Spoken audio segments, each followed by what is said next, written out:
Hey everyone, welcome to the live English show. So good to have you here. I see that some people have been waiting. Hello. Welcome. Christian is here. Ronaldo is here. Welcome. As you're joining in, say hi in the comments and tell me where you're from. You know, I like to know where you're from. Okay, good. We have such an exciting episode for you today, and I can't wait to get started, but I'm going to give it a few more minutes for everyone to join in. Hey, Esheral, so good to see you. Okay, Alejandro, you're coming back. That's so good to see you, Alejandro. Okay, cool. Amar is here. I see everyone joining. Very good. Okay. So before we even begin, and before I bring on our incredible guest today, Sun Yi, let me know in the comments, what does storytelling mean to you, right? Like if you use it in your own life, like, or what does it mean when you hear storytelling? For years, whenever I heard storytelling, I had that fear that I'm like, I don't know how to do it, right? Like I had these beliefs about what I can and cannot do when it comes to storytelling. But I figured out it's a lot more interesting and simple than like we perceive it to be, especially when we think about how people use it in businesses and especially when communicating. And you're probably thinking, okay, what do I need storytelling for? I'm only learning English, or, you know, I first need to figure out how to use my words before I start telling stories. So just for you to understand that the conversation today is going to help you understand how to feel more authentic and how to show up authentically in your life and on social media, right? Like if you have, especially if you have a business, like what you can do and how you can use storytelling and use the language in a way that empowers you and you don't feel intimidated. And a lot of times when we think about storytelling, we think that we have to go like really crazy with all these stories and to go deep. And sometimes the simpler you are, the better it is. And this is exactly what we're going to talk about today. Okay, Erling is here. Hello, Laura, Rosie. Hey. Okay, I have a regular viewer from Israel, but I don't know your name. So hi, and thank you for being here. Okay, so let's not wait any longer because I do have a lot to talk about with our new guest today. So let's welcome Sun Yi, a storyteller. He has a branding agency. He works with the most incredible people, and he's going to talk about that today. So let's bring him on. Welcome, Sun Yi. Yay! Hey, hey, everyone. How are you doing, Sun? Good. How are you? Can you hear me? Wait, I can't hear you. You can't hear me? So you can, in the meantime, you can introduce yourself, and I'll be like, I'll just figure it out. Sure. As I'm going, yeah. So hi everyone, my name is Sun. I own a digital branding agency in New York City. I work with a lot of personal brands like Gabby Bernstein, Mel Robbins, Jay Shetty. We primarily do websites and also brand messaging. So we help our clients, mostly personal brands, tell their story. A lot of them have kind of a great story, but not they're not really good at like kind of organizing and delivering it in a simple way that people can resonate with. So that's kind of what I help them with. And I also have an Instagram account where I kind of teach about storytelling. I talk about being authentic in your storytelling. And that's about it. With because you know, a lot of the audience watching this are people who are, you know, one of their biggest things that they deal with is how to, you know, how to find the balance between who you are in your native language and who you are as a speaker as a second language, and that ideal that people place. And you know, I shared a video on Instagram the other day about you speaking like people are trying to sound like everyone else. There is like that the group of people, the predominant group of people who have a certain voice, and then we try to assimilate so we are not perceived as different. So I'd love for you to talk about that a little bit, in case you haven't just yet. Yeah, no, I haven't. So a lot of people actually tell me that I have like this Korean LA accent, which I don't hear it myself because I feel like I just sound like everyone else.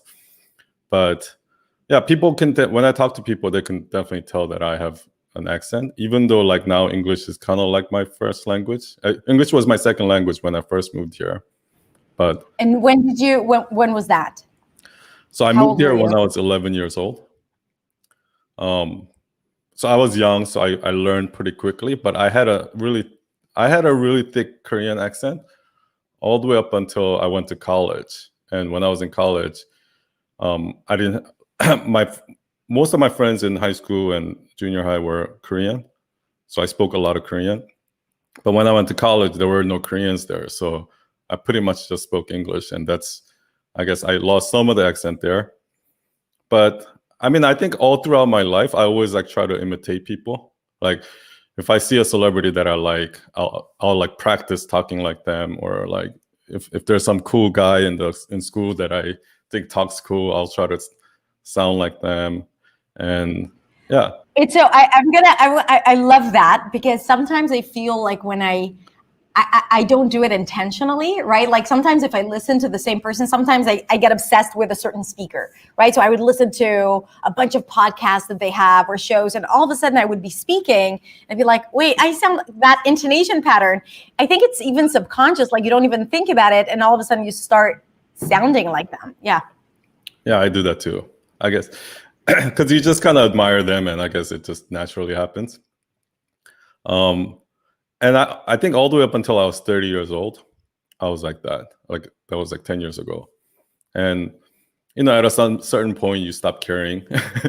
You stop caring about how you sound, how you look, and all of that. So I just started like talking to myself, and now I feel like when I make a lot of videos and I have a podcast, and people always tell me now they're like, son, I love the way you talk, or something like that. It's so unique.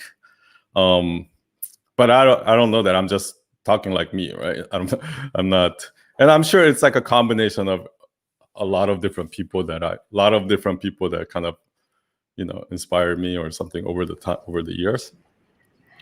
Right. And how do you think generally about the fact that people need to label you or categorize you the moment they hear you speak? Like, I think that like, oh, okay, so I know that because I feel that, especially when I first moved to the US and I had a more present non-native accent, Israeli accent, people would always have that need to be like, wait, are you from here? Are you from there? Like to place you somewhere, because it kind of like it doesn't fit. Yeah. Did that ever bother you, or what do you think? Yeah, so they still do it now, because I mean with you, they might look at you and be like, oh, if you don't have an accent, they might think you're just from American. But with me, it's kind of obvious that I'm not American. So You're American. But, like, Yeah. that's the thing also, is just, even the self-identification. But yeah, I get what you mean. Yeah. So yeah, that's what they do, right? They're like, where are you from? Like, oh, if I say I'm Korean, they'll say something, oh, I love kimchi, or I love Korean barbecue, or something like that. And they used to bother me, because it's like they're kind of jumping to a conclusion, or something about me that they don't know, because I'm actually really very American now. I don't eat a lot of Korean food. But over time, I kind of noticed that like they do it because they want to connect. They're not doing it to offend me or anything like that. They want to do it. They're doing it because they want to be relatable, and they're being friendly. So now it doesn't really bother me anymore. Yeah, absolutely. And it's like a good topic for conversation. However, I think like, that's the best approach. But sometimes people find it as if it's some sort of like criticism against maybe their English is not good enough, or like it's a statement. Oh, you don't sound like us. So, like, whereas I agree with you in many cases, it's just another way. It's like, talking about your shoes or talking about the weather. But at the same time, like you said, sometimes it is, it feels a little like like intrusive, or it puts you in a certain place that you don't want to be, because I was born here. I know of many people who were born in the US. They just grew up in a family that spoke a different language. So, like they picked up on different sounds, or they had something, and then they keep getting asked in their own country, in their own, all the time, where are you from? It's like, I was born here, so it's really interesting how it's very, it's the first thing that people hear, and they need to identify. And it's like to know your story, speaking of stories, like people are intrigued in other people's stories, right? Yeah, it's actually now, maybe like, I came here in the 90s, so maybe like at that time, there was a little bit of like stigma, like they kind of, when you don't speak English, right? They might be like, because someone might not speak English that well, but they might be like a genius, right? But just because they don't speak English, they almost treat you like a child or something like that. But now I feel like that stigma's pretty much gone. At least like where I live, people actually think it's cool when you have an accent. They're like, ooh, like fancy. You know what I mean? Right. I love that. And I think like this is the story, speaking of story, like that we need to tell ourselves, because it's also the internal story. Like if our story is, having an accent means that I'm not as, I'm not going to succeed, or I have all these things that are blocking me, of course, it's going to kind of like manifest itself. But if it's just people are interested in me and my story, I'm unique.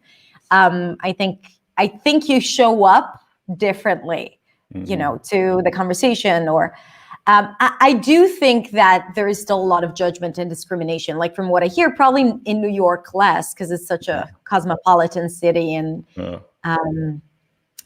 so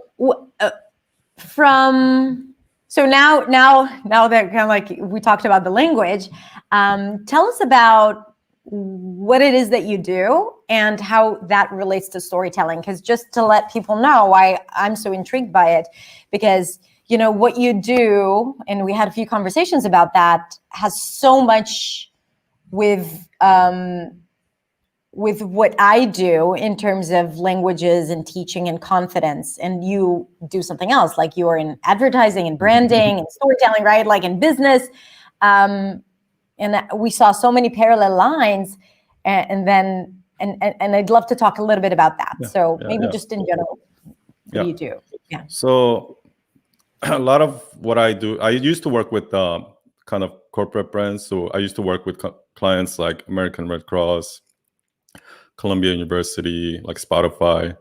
But like for the last 5 or 6 years, I've been working with a lot of personal brands, and I've started learning. I went to film school like 10 years ago. So I kind of learned some screenwriting, storytelling there, but I didn't really use it. And then I started learning copywriting about 5 years ago. And I kind of merged the two together. And for the past 3 years or so, people have been coming to me to help them kind of define their story. And in my work, why story is so important is because for personal brands, when somebody is, a big part of what I do has to do with like being authentic. So my job, actually 90% of my job is actually doing two things. It's one, getting them to simplify, because when everyone tells a story, they're over telling a story. They want to include all the details.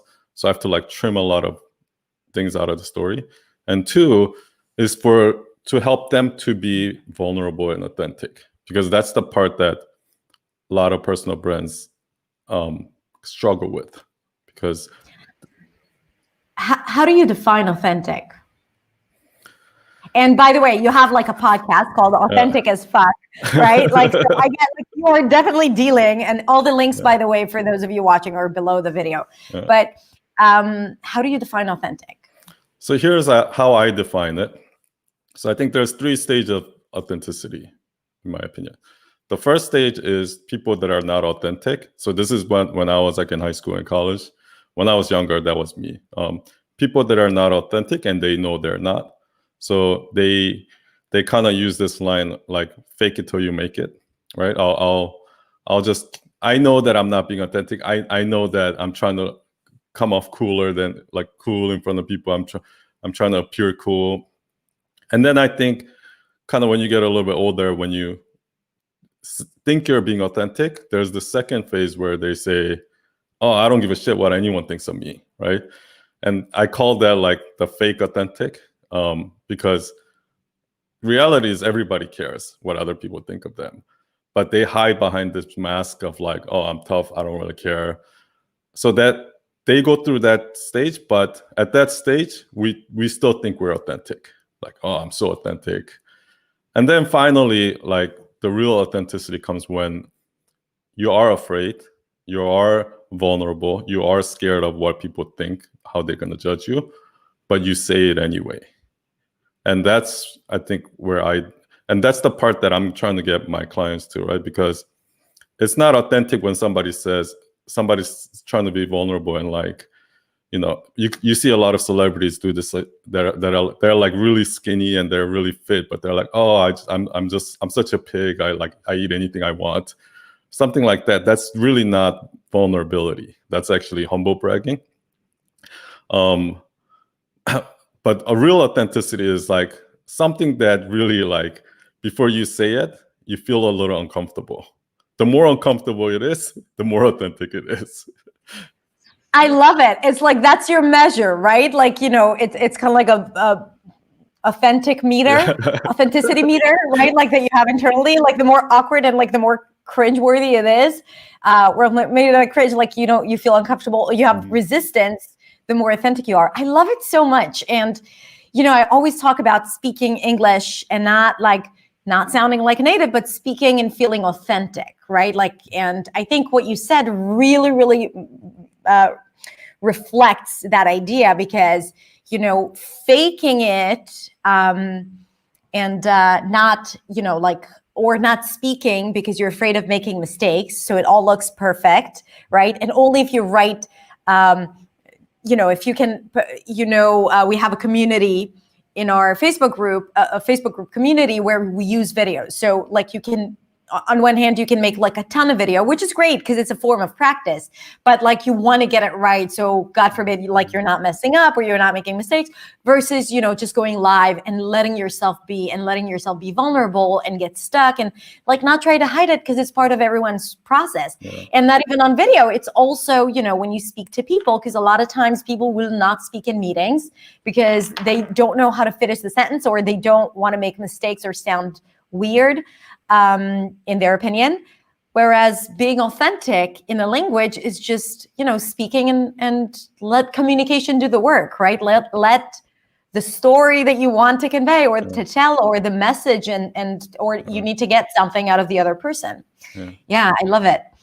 That was me in the meetings, like not speaking. I was always the guy that goes in, they say hello, and then say bye at the end, but in the meeting, and that really held me back in my career, because what was holding you back from speaking? Can you talk about that? And then the result. Yeah, I always saw I think until a certain age, I always saw myself as a foreigner, right? Like I'm not American.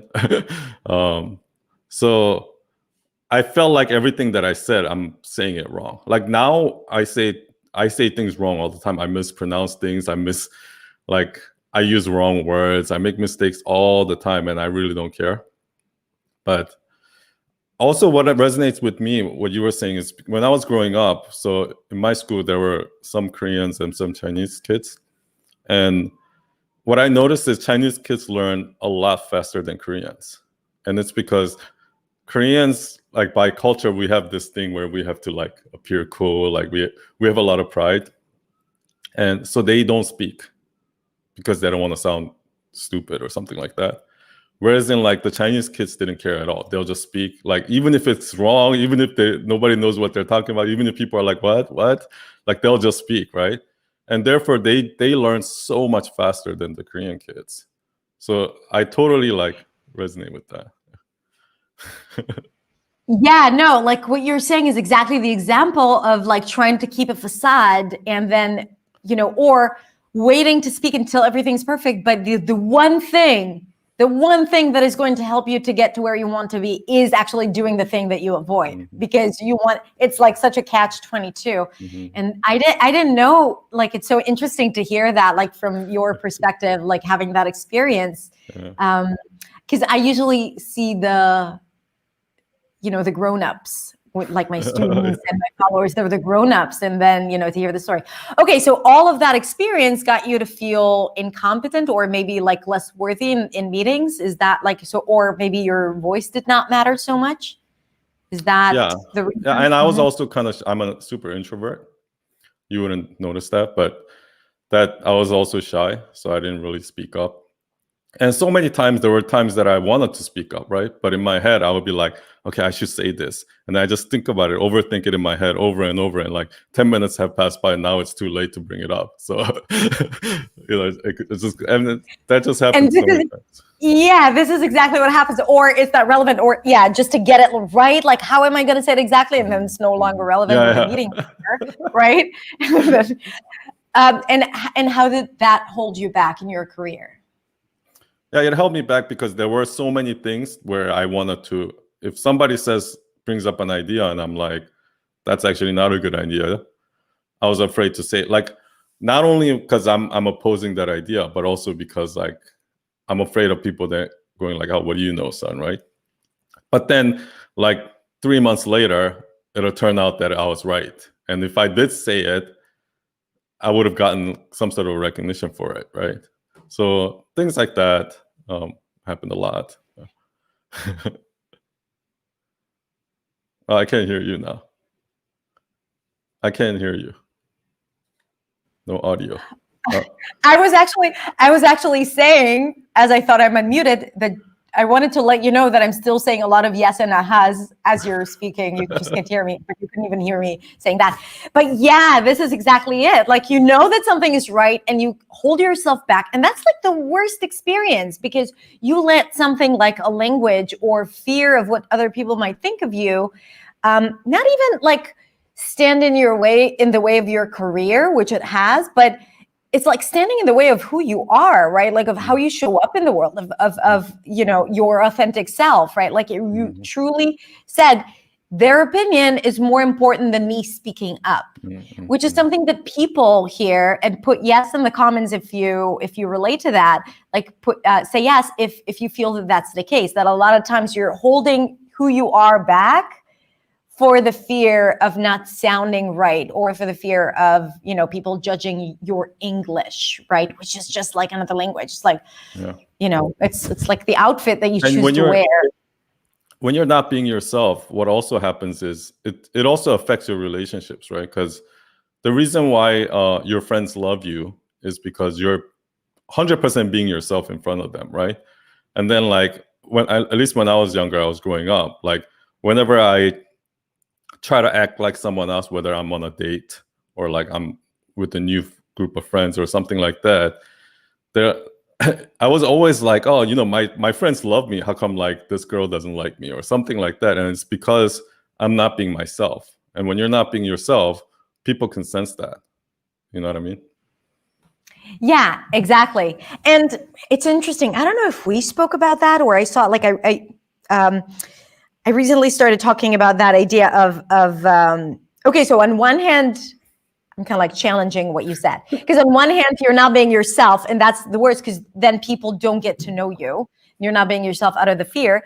But at the same time, I also like this idea of because we have different identities, right? We do have different, I'm with my friends, not the same as I'm with my parents, not the same as I'm with my team. I mean, there is the core, but like different facets of my personality are manifested for each identity. And I feel that the same way, probably you feel that too, in languages, right? Like Hadar in Hebrew, it's not exactly as Hadar in English, right? Yeah. Do you feel that it's the same way? Yeah. No, I'm totally like, I mean, I guess it's cultural. That's why I think when you learn when you know two languages, it's much more than just learning two languages, because you actually learn, like Korean people, the way they talk their language, they actually think differently than Americans. And when you can see like both sides of the perspective, I feel like it opens you up to. I feel like just being bilingual is such like a huge advantage to your life, not just in language, but learning how to think. What do you mean by think differently? How do you think differently? I totally resonate with that, but I'd love for you to talk about that. Yeah, I can't really pinpoint it, but like when I'm thinking in Korean and I'm speaking in Korean, I guess, for example, like when I speak to older people, right, in Korean, there's like this huge respect, kind of like there's that honorific thing where I act differently when when I'm talking to somebody older than I'm younger. But with Americans, I act the exact same way, whether I'm talking to somebody younger or older, right? And that one, like, it's so interesting. It's so like the power of words, right? The power of language. It already kind of like, yeah. You wanted to say something else, or I stopped you? Yeah, that's it. Yeah. That's really brilliant. And okay, so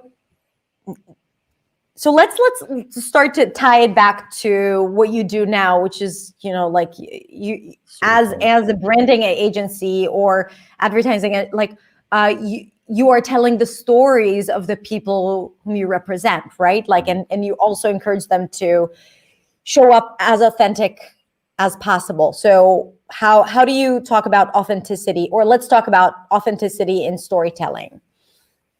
Yeah, like so why?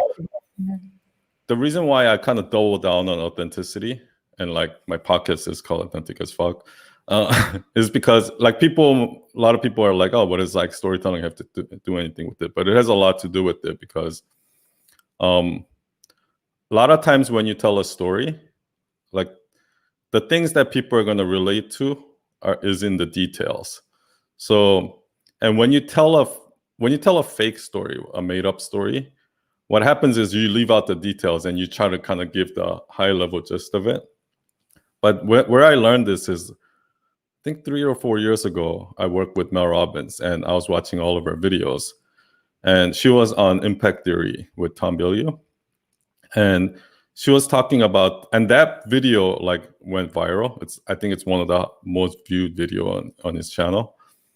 And one of the things that she was saying is, like, she used to, she was procrastinating. She couldn't wake up in the morning.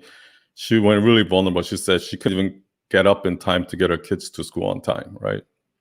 And every night she would say, tomorrow is the day. Tomorrow I'm going to wake up in the morning. I'm going to go for a run and I'm going to change my life. And her restaurant was like, her husband's restaurant was like going through bankruptcy, and she had all these financial issues. And that kind of brought her down this spiral, right? So she says that. And then 7 hours later, like, where is that person? There's no motivation. She hits the snooze button. She sits there and she sits in bed with her eyes open, just thinking about all the financial worries that she has. She draws like a picture of like, she would go to the grocery store and come up with excuses that she's going to give if her credit card gets declined.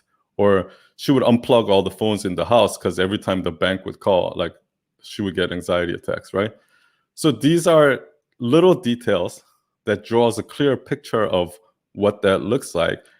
And to say that, right, just think about how vulnerable you have to be, because that's like the perfect example of the vulnerability that I'm talking about, where you're not humble bragging. These are actual things that's going to be hard for you to say in public. But when those stories are the ones where when I watch, it made me go like, wow, like I can totally relate. Like I've been there. And yeah, that's when I realized like the power of vulnerability, authenticity, having details in a story.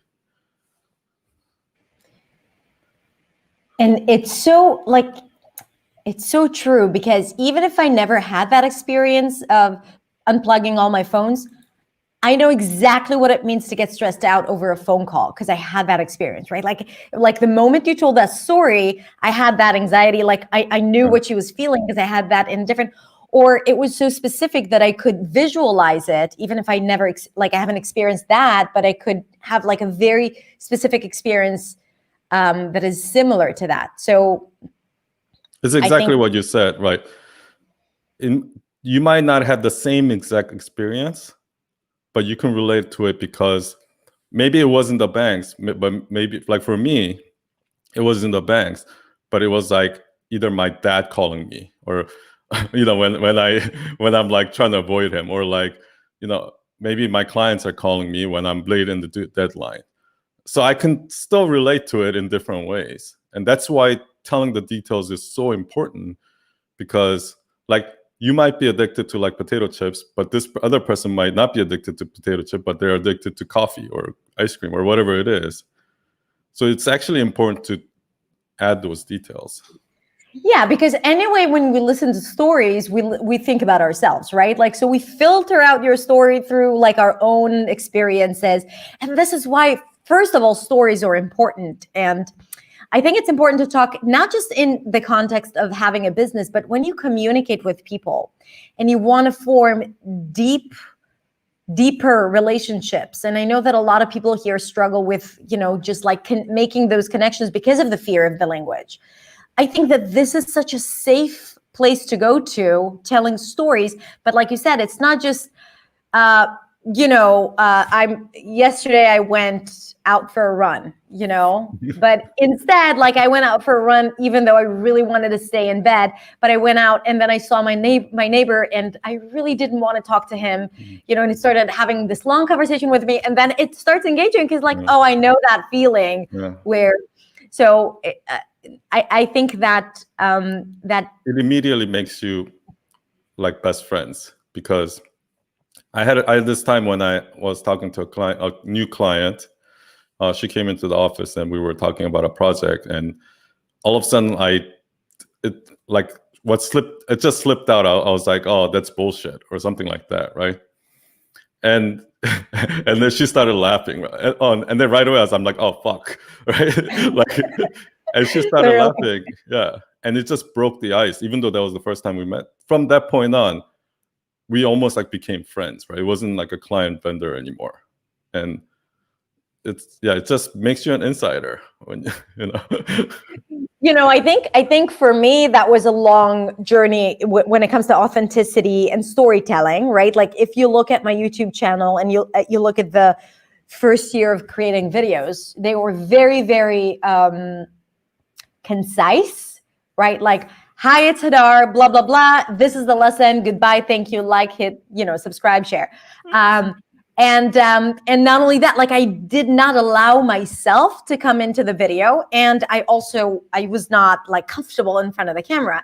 And the more, I think there was one turning point where I actually told my story for the first time and talking about me not being a native and the fears around that. And like you said, I'm showing up publicly. People know me. I represent English for them sometimes. Well, that's like a big thing, but I represent English teaching. I make mistakes, right? Like nothing about me is perfect. And I think that was like a big fear of mine. And that was the obstacle. But once I became more authentic, then the stories started coming in.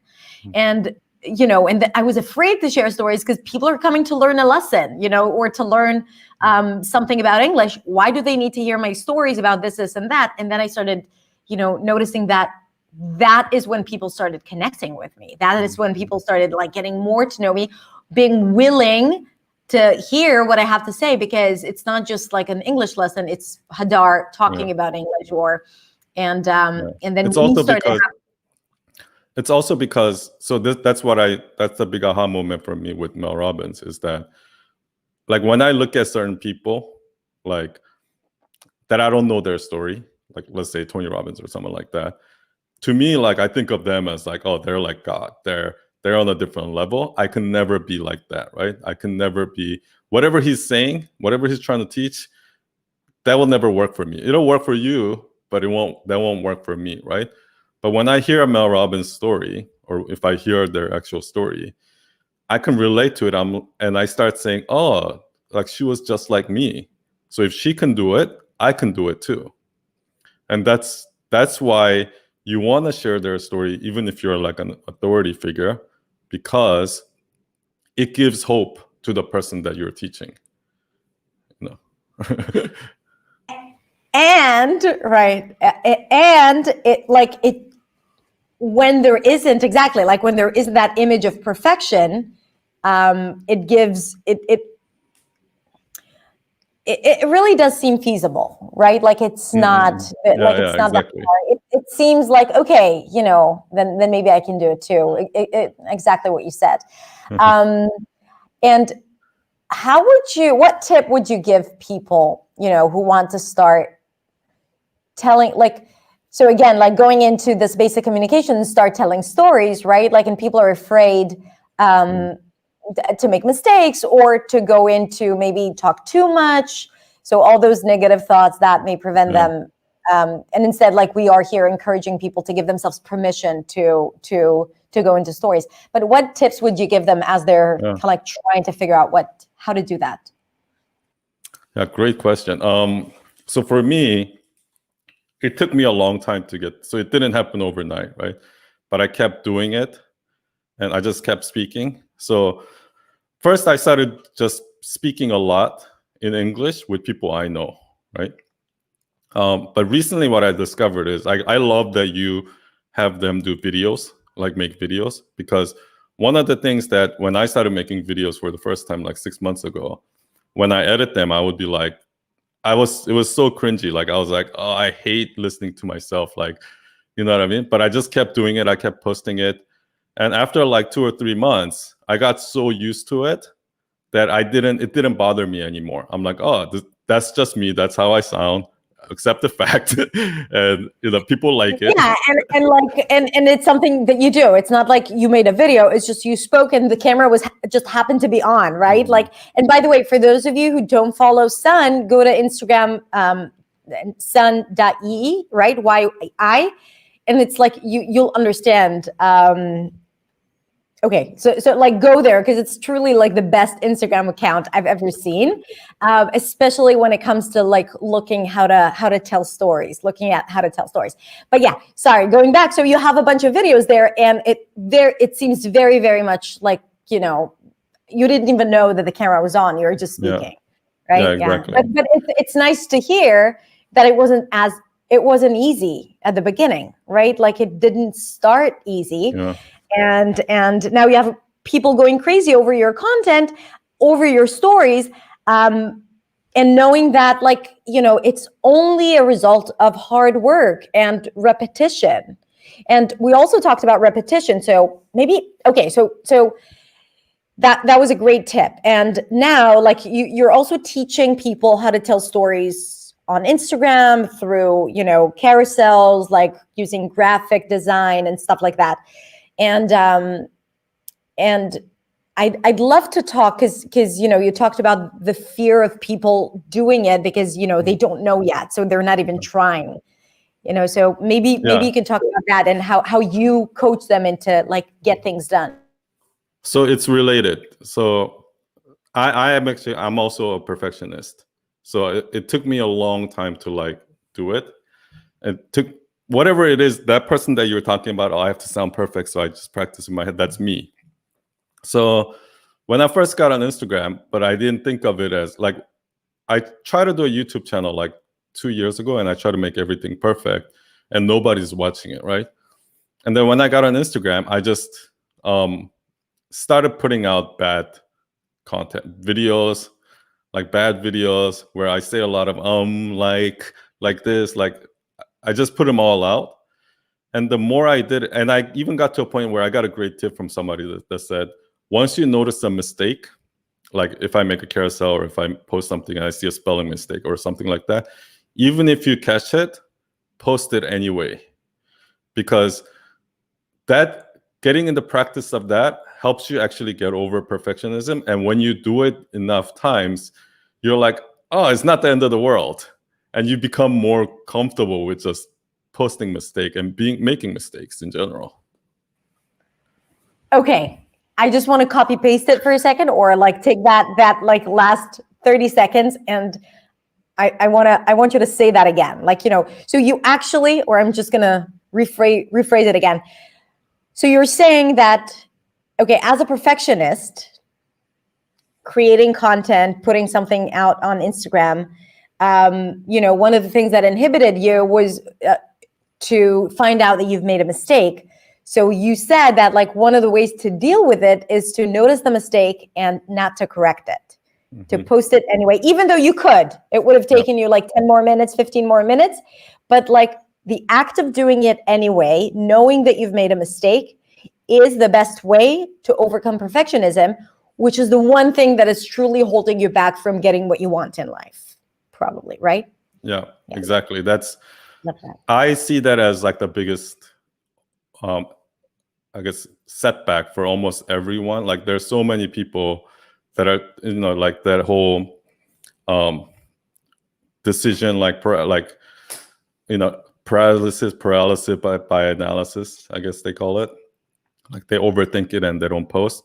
But that really gave me power because it's almost like muscle memory. The first time I do it, I'm like, post, right? And then every time I go back and I'm looking at it, it's like, oh, there's that mistake, right? But then you do it, you notice the mistake and you do it again and you do it again. And after a while, like you don't even care anymore. Okay, I guess it's the mistake. And let me tell you this, like, what was the response of people? Oh, nobody noticed it. Nobody noticed it. Right. Yesterday, I was using one of your posts as an example to, I have a community of teachers, right? Like, and I told them, like, one of them was really struggling with a brand name. And then I said, you can always start and change it or change the handle. No one's going to notice. And then I remembered one of your posts saying that, like, for months you were thinking whether or not you should do everything like black and white or add color or like, and then like one day you decided that you're going to add color and you added one emoji like in yellow and you're like, how many people noticed it? 0, right? And no one cares. No one cares about your mistakes. No one cares about your typos. No one cares about your spelling mistakes. First of all, they think about how they're going to come off if they understand you, right? Like, so they don't make any awkward responses that are not related to what you said. And really, that's, people are looking for the message, and the brain filters out a lot of information. So it's not like they've noticed and they haven't commented. In many of the cases, they don't, like, the brain does not even perceive it. Like, the eye sees it, but the brain does not recognize it because it kind of like completes it in the proper. Same thing with grammar mistakes. So people are so self-conscious about, I said hadn't instead of hasn't, and then they think that even if it was a big thing that people notice, you know how like celebrities will have like this scandal, right? And then like a week later, nobody even talks about it. Like nobody even remembers it. Or, the reason why that happens is because everybody is busy living their own life. Nobody cares about you. Everybody's focused on themselves. So even if it's like a huge mistake, let's say something as big as a scandal or something like that, don't worry. Like people are going to forget. So... Yeah, and again, as long as and I think that, like, as long as you acknowledge it, one of the things Elena here says, I care, I always spot mistakes. Elena is that like person that notices the mistakes. And Teresa says, yeah, right. No, Elena, but like, it's also, it's are you judgmental about it? And also it's really interesting to think about yourself. If you notice the mistakes, that is probably one of the things that is also inhibiting you, because you think that everyone notices those mistakes as you do, right? So, and I also... So once in a while, like somebody will comment or DM me and say, hey, by the way, there's a mistake here. But they're not doing out of like, hey, look, like you made a mistake, right? What they're doing is like, hey, just wanted to let you know. Because they're doing it because they care about me right there. And I'll just say, oh, thank you so much. Like, but how do you feel about it? Like, really feel? Are you appreciative, or does it get you to be like, Yeah, it's like, this person noticed it, and like, because like, especially because I knew it too. But I think even that's muscle memory too. You get used to it. After a while, I now really do appreciate it. I'm like, wow, this person cared enough to go out of their way to take a minute and send me a DM. Yeah. And exactly, like, there is a way around it. I was talking about haters the other day, or people who criticize you publicly. And there is a difference between someone sending you a DM telling you, hey, just wanted to let you know, and I've gotten those as well, or someone like writing a comment on YouTube, you said this instead of that, blah, blah, blah. And I'm like, okay. I get that too. Yeah. I get those in the comments too, but those I just ignore because I think there are certain people that are just going to be like that no matter what. Like no matter what you say. And that's why I think it's important to dismiss it, because just like you said before, when you do make a mistake and you make a big deal out of it, it becomes bigger. But when you make a mistake or something or like you said, apologize or something like that, if I said something wrong and immediately say, oh yeah, I was wrong, because a lot of people have that identity thing where, oh, if I believe in this and I say this, and then next year I change my mind, they still feel the need to hold on to that identity because they've said it, and people are going to be like, but you said last year this, right? But if you just say it, if you could just such a good point. Yeah, if you just say, yeah, I was wrong last year, and now I changed my mind, there's nothing they can do, and that's the power of authenticity. That's the power of honesty. Right. Like, not to hold on to not ideas that people have about you or ideas that you have about yourself. Right. Like, I think that being in constant evaluation, self-evaluation about who you are, who you want to be, what your goals are, and then to change. Because I said that I'm going to do this. And then a year in, you're like, I'm not enjoying my life. I'm not enjoying my business or my career. No, but I said that I will, So no, you're blocking yourself. Yeah. You're blocking yourself from improving, actually, also. What is the biggest struggle that you see when people, even brands or business people who try to tell a story, because these are the people that you work with, but I think it's going to be relevant for everyone. What are the biggest challenges that people face when it comes to telling a story? Yeah, those two things that I mentioned earlier, like people, they want to include so when it comes to storytelling, they just want to write a whole book, right? But what ends up happening is, it's kind of like so in branding, what happens is the way your brand is gonna spread is when other people talk about you, not because you don't have the manpower to talk about you like to everyone, right?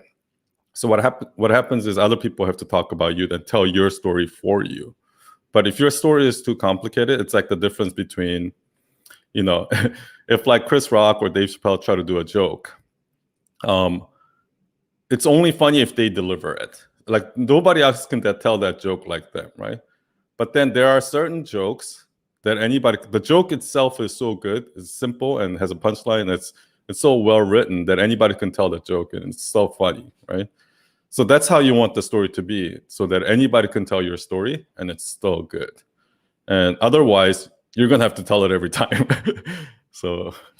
And it's also a great way to stay memorable, right? Like for people to remember you. They might not remember your name, but they'll remember the story that you told, right? Like they'll remember your story. Yeah. If it's something that it's kind of like you can tell in one breath, right? Yeah. Like I'm thinking, like one thought. Yeah. Like a punchline, right? You're just like, oh, that like, person.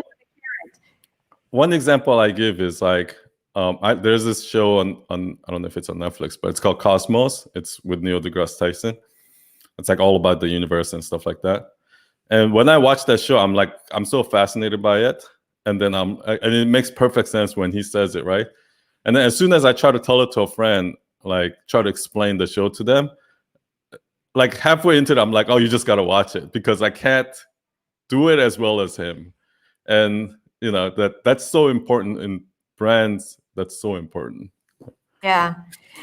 Like even ideas, like sometimes, I hear something from, a coach or a thought leader, and I'm like, I can relay the idea or the story, but like if I feel like you really need to get the experience, you got to go watch it yourself. Yeah, I totally get that. Okay. And then the second part is the authenticity. A lot of very, very few people actually are vulnerable enough to really fully put themselves out there. And what I noticed is that like our biggest clients, the ones that you would think that, they have like a different persona on camera versus not, are actually the ones that are like exactly the same on or off camera.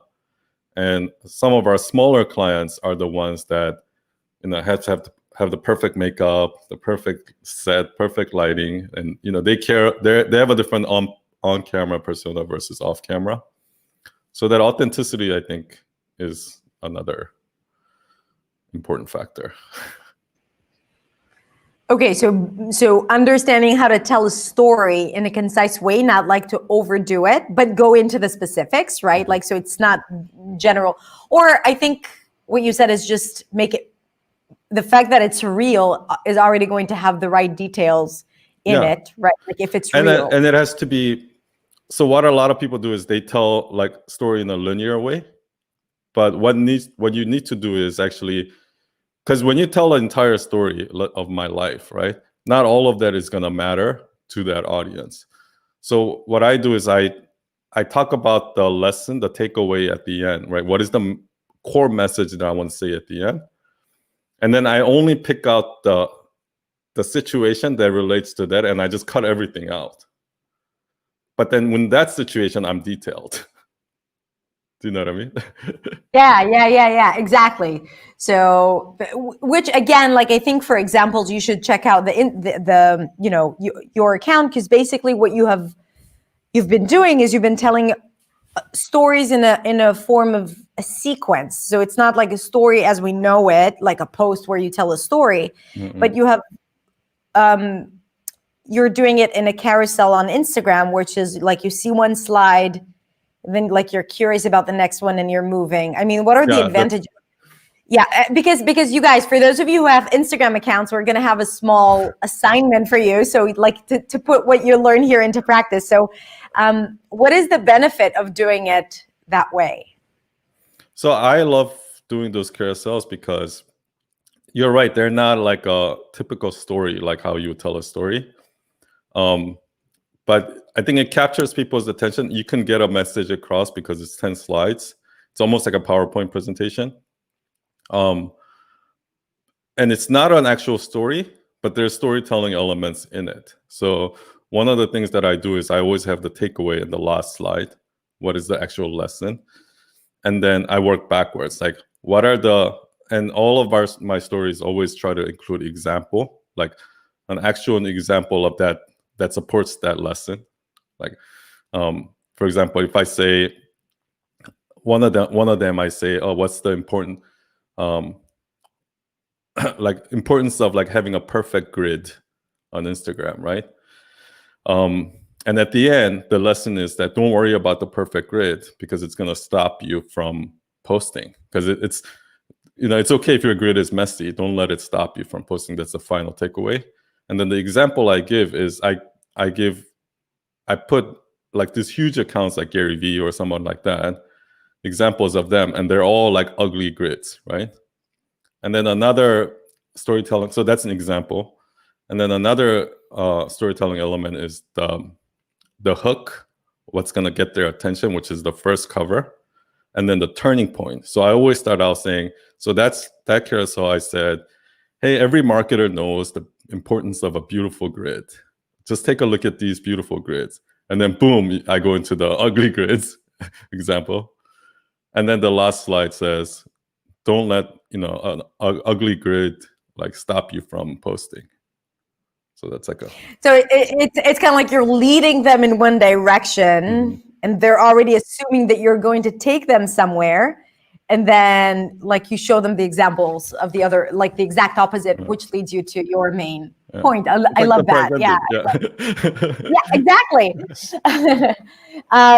Do you think that people who don't have a business or brands, like, what do you think about building your Instagram profile, right, as a form of representing you, or building a personal brand, even though you don't have a business? Because ultimately, like once we have an Instagram account, it's like a different appearance. Like we are creating a persona that is not necessarily your individual self. So Because I'm sure that a lot of people watching this, they don't have a business account, but they have an Instagram account. So how can you relate that? Yeah.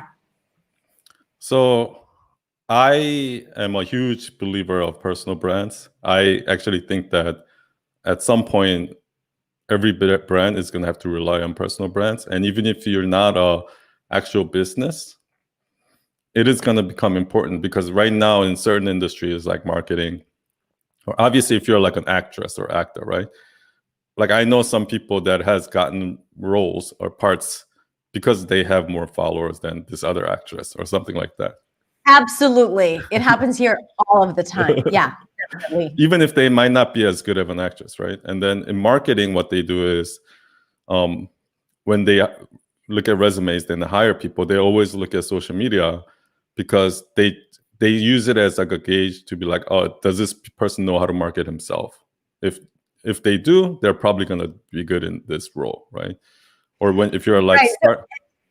And I don't think it's just with marketing. I think it's also like in everywhere. If I'm hiring, I would probably go search for that person's Facebook page and Instagram account. Like I want to see how they show how they, like you said, market themselves, or who's that persona that they portray. Yeah, so the persona, to see to get a feel for what they're like. Because when you go through their social media and they show themselves, they really bring their personality, you almost feel like they're your friend, you know them, right? So you're gonna have this bias towards that person.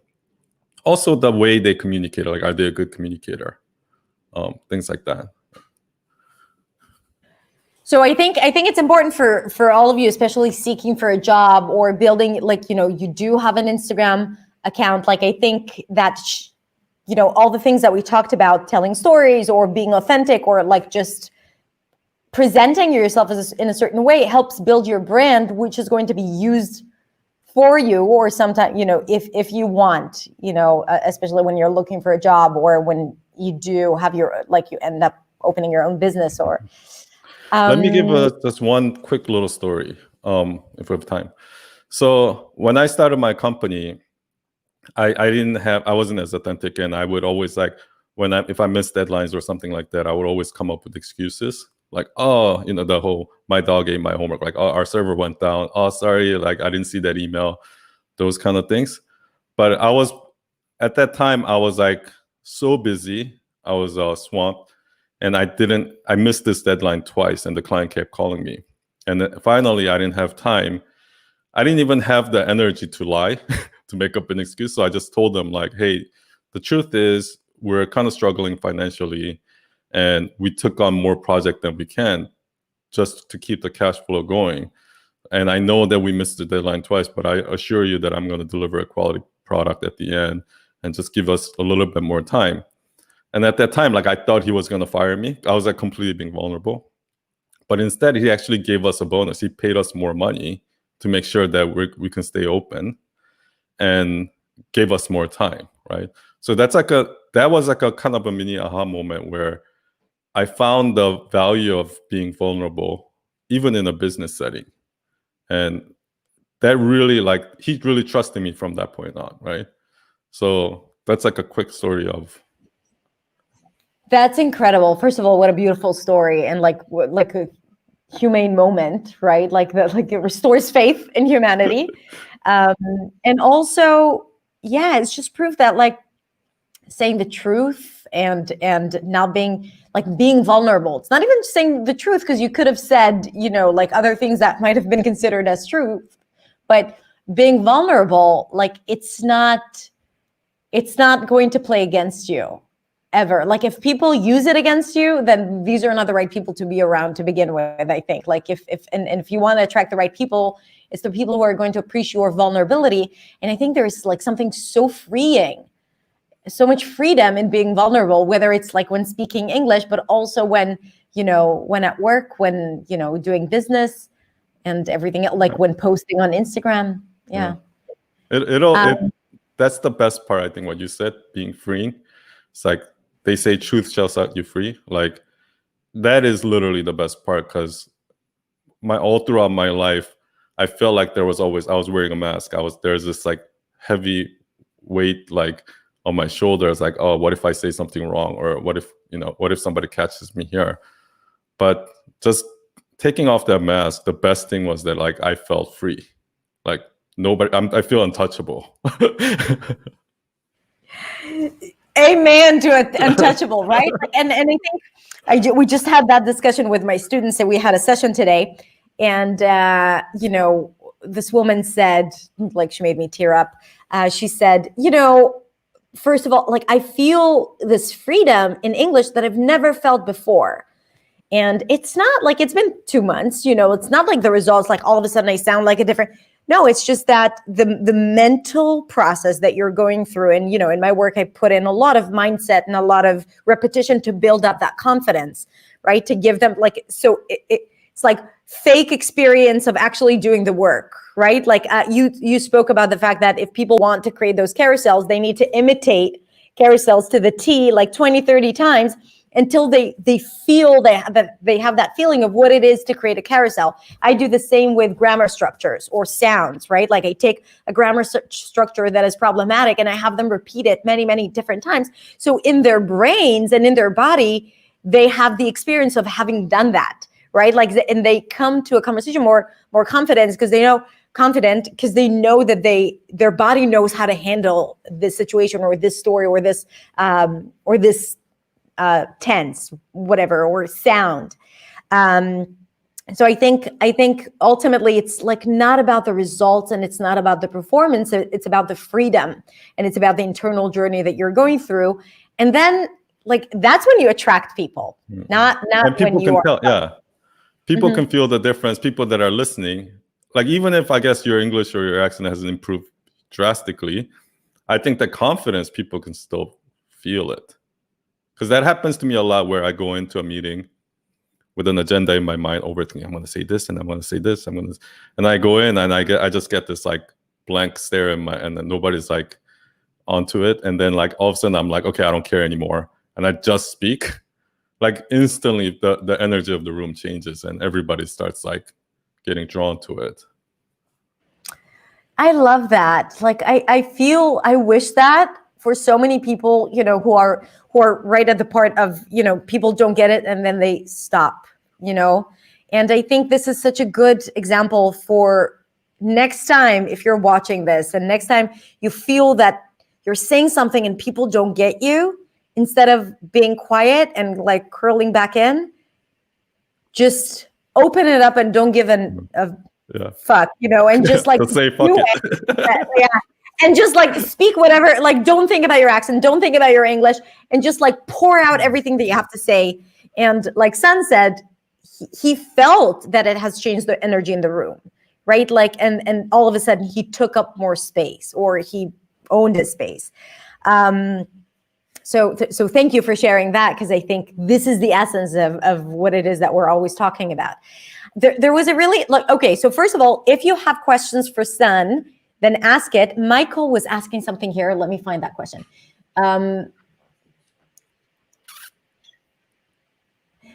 Okay, so Michael, I see the question. So, Sun, do you believe in analogy to simply story, or maybe to simplify stories? Do you understand? Yeah. I always use analogies. Whenever I don't have, like you said, if the story is too complex or if I don't have enough, like for example, in the carousel, I use it all the time because I can't write a whole story in the carousel. So then I'll just use that. Like one example I did was I always try to tell people, like, you just have to do it. Like you can't sit there and just watch YouTube videos or read books all day. You have to actually practice it, right? So the analogy I give is, you can't learn how to ride a bike just reading a book. Right? At some point, you just have to go out and ride it. That's when you're really going to learn it. So something like that, yeah. Right. So, sorry, I don't know if there was an echo, but yeah, like I think analogies are the best way, or metaphors, right? Like the best way to convey a complex idea. I always get those two mixed up. I'm like, is it a metaphor or analogy? Either or, you get what we're saying, right?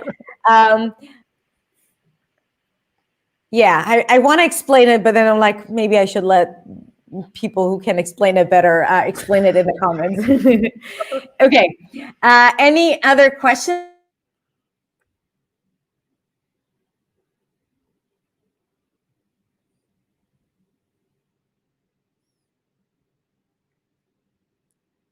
I can't hear you. I think you're on mute or something. Thank you. Horatio says, surround yourself with the people who truly value you. That's so true for everything. Yeah. I'm just Yeah, that's why I through- love your Facebook group, because I feel like community is everything when it comes to, you have to know that you can go out there in the real world and fail, and there's still this community that's going to be supporting you no matter what happens, right? And that's what kind of helps you get that confidence. Exactly. And I truly believe in community learning nowadays, because we are, especially now, like, you know, COVID, we're all isolated, quarantined. And we need other people to grow, especially when it comes to language learning or to, you know, storytelling and all building a business. Like, we need a community. And when it comes to marketing and branding, I always say your brand is only as strong as your community, because especially in our industry, in the English learning industry, because what I find so beautiful about the Influency community, the Facebook group, is that there is this constant support and sense of empowerment no matter what happens. And like you said, like, it allows them to fail. And if you fail enough times in a safe environment around other people, then you will be okay with failing around other people, because you see, like, it's not that big a deal, even with a more judgmental audience, right? And that's a good thing. There was a question here. Do I need a personal story? Alejandro,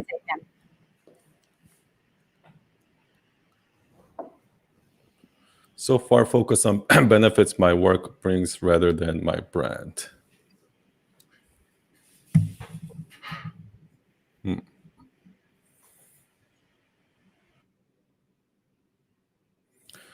do you have like follow-up questions for him? Do you mean like it's like a B2B? It's like a more of a B2B type of work, R&D consultant, and so. Some of the benefits my work bring. Oh, yeah. No, okay, yeah, definitely. So right now you're just talking about your services, your features and benefits and things like that. But you always have to. So it's kind of like when you put together a sales page, the sales script, it's the same thing, right? Like, people don't buy features and benefits. They buy a solution, right? Like or a solution to a pain that they have. So you have to start out by talking about the pains, and then give a story, whether your own personal story or story of a client that you work with or something like that gives an example of, yes, you see, like, this client was having this problem and this is how we solved it for them, or I was having the same problem and this is how I got over it, something like that. And then you go into the features and benefits, and the reason why that works is because of these features and benefits that'll get people to remember you, resonate with you, relate to you, than just going right into the features and benefits. Right. And I think, like, you know, it's funny when I talk about my courses, when people sign up, no one really remembers what the course has, right? Like, they have an idea what they're going to get. They're impressed. They want to join, right? But ultimately, no one really looks in the details. They want to know what it's going to, like, what are the results that they're going to come out with, you know, and get. Exactly. You know, and a lot of times like, for years I was obsessed with, like, how do I talk about what my course has to offer. And when I changed that, not only that it didn't affect, like, it truly wasn't the main thing. And I think that for everyone thinking about these things, look at what you're looking for when you are buying things, or when you are looking at other people's products, or even Instagram accounts. What are you looking at? Like, what is the first thing that you're doing? You're seeing the photo, you're reading the post, then you go to the bio to see if it's a right fit. You look at the first grid, right? Like, so think of the process that you're going through and then say, okay, what do I want people to feel? Whether you have a business or you don't, you know, like even if you're just posting to build your personal brand for whatever reason that is, I think that is... Even like in interviews, I think in job interviews, that helps. You can talk about your resume and all the experiences you have. They're not really going to remember that. But if you talk about like a story that happened within that job where you solved a problem or something that a skill that they might value, that's going to be more memorable. This is such a good tip because I know that a lot of people are like really afraid of going into job interviews. So I think have some like key stories under your belt of how you solved something or dealt with a challenge, or, you know, what brought you to do what you do, why you're so passionate about this work. Yeah. Rather than the actual experience. Yeah. Do we want to give them a little bit of a task to tell a story on Instagram? Sure. Okay. So how do you think we should go about it? I would do, okay, I actually didn't have time to prepare the Canva template, but what I can do is maybe I can send it to you like tonight or something like that.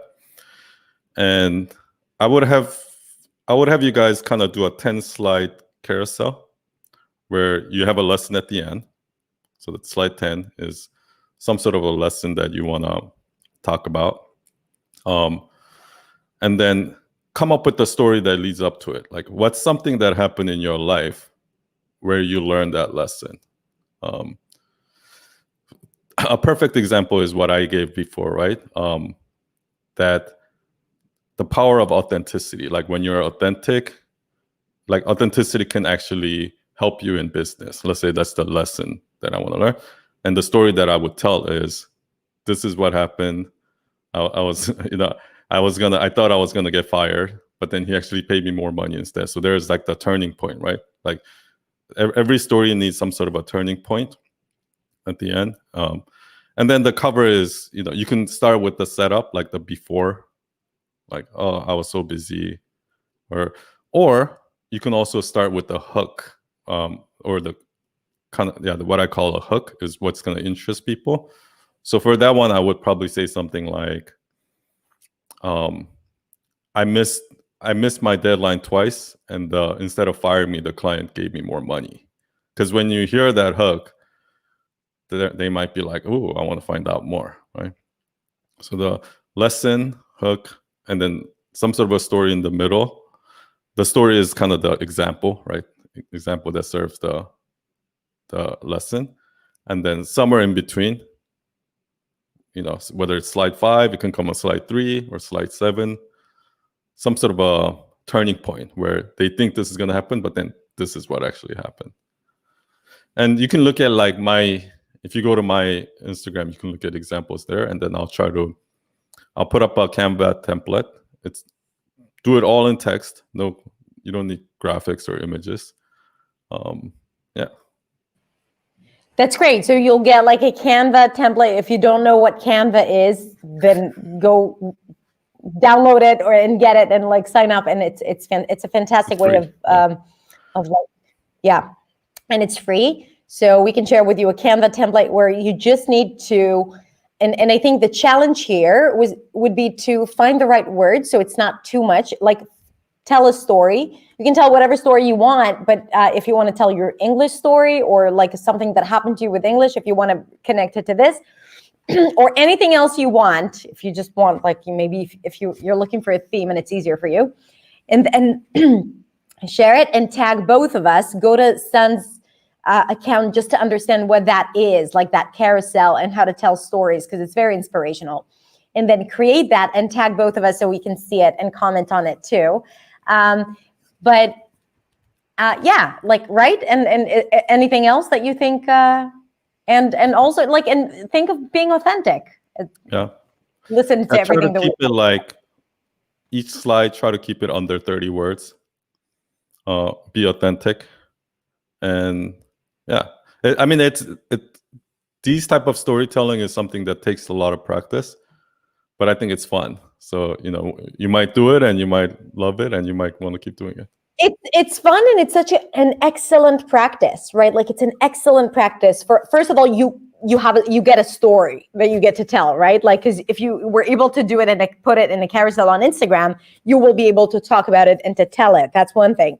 Second, even as an English practice, it's like so great to take a vague idea and to break it down into a way that is manageable, and like, that idea of a hook and a lesson, and the moral of the story, or the point of the story, which is basically the order of how we want to tell stories.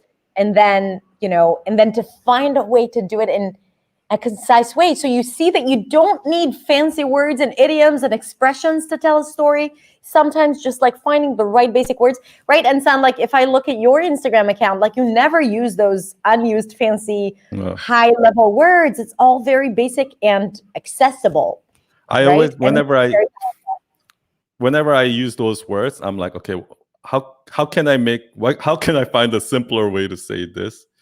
Another thing I do is, I tend to say things like, oh, what I realized was blah, blah, blah, blah, blah. So I'll just cut out that whole first part. What I realized was, because it's unnecessary, and I'll just jump right in. So there's a lot of ways you can cut stuff out. I have a couple of carousel tutorials on that. I'll send it to you so you can. Yeah, and I'll share it, or I'll share the link to the post. And I love it, because I think it's just like, also, again, going back to English, it's just like, oh, I don't feel smart enough if I don't use high-level words, if I don't upgrade my words. But at the same time, look at that. Like, the one thing that really connects people is the most basic, simple words that get people to feel. Because I'm going to be a lot more,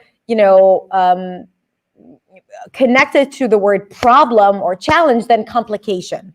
Right? If I hear complication, it doesn't stir anything inside of me. But if I hear problem, I'm like, okay, what?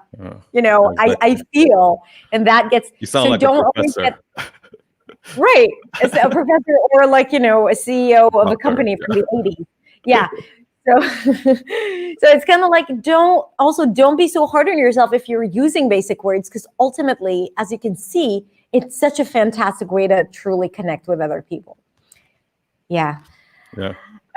Okay, so I'll post all the information about the challenge here and on my Instagram. So I'm at hadar.accentsway, and Sun Yi is Sun Yi. All the links is right in the description below, so go check it out. And I'll share with you the carousel template later on. So you can do that. There is no deadline. Whenever you do it, just tag us so we know it's from here. Any last words?